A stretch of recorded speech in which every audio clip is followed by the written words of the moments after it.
अपर्याप्तं तदस्माकं बलं भीष्मापि रक्षितं पर्याप्तं त्विदमेतेषां बलं भीमापि रक्षितम्. துரியோதனன் துரோணாச்சாரிய கிட்ட இதுக்கு முன்னாடி தன்னுடைய சேனையை பற்றியும் சேனையில இருக்கிற வீரர்களை பற்றியும் சொன்னான். இப்போ அந்த சேனையை யார் லீட் பண்றா அப்படின்றதையும் சொல்றான். நம்மளுடைய பாட்டனார் பீஷ்மரால காக்கப்படுறது நம்ம படை. அங்கேயோ அதாவது பாண்டவரர் படையோ பீமனால கட்டி காக்கப்படுறது அப்படின்றான். இவனுக்கு தன்னுடைய சேனை நம்பர்ல ஜாஸ்தியா இருந்தா கூட அவனுக்கு அந்த பக்கத்தோட சேனை மேலதான் கண்ணு. ஏன்னா அவனுக்கு அது வெற்றி அடைஞ்சிருமோன்ற அந்த பயம் இருக்கு அவனுக்குள்ள, பொறாம அந்த பயம். அதனால அவன் தற்பெருமையா இங்க பேசிட்டு இருக்கான்.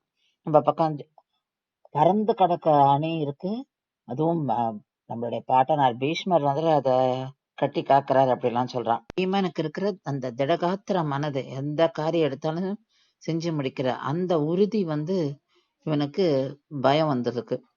அவன் ஜெயிச்சிருவானோ, அந்த உறுதியினால அவன் உயரத்தினால ஜெயிச்சிருவான் அப்படின்ற பயமும் இருக்கு இவனுக்கு.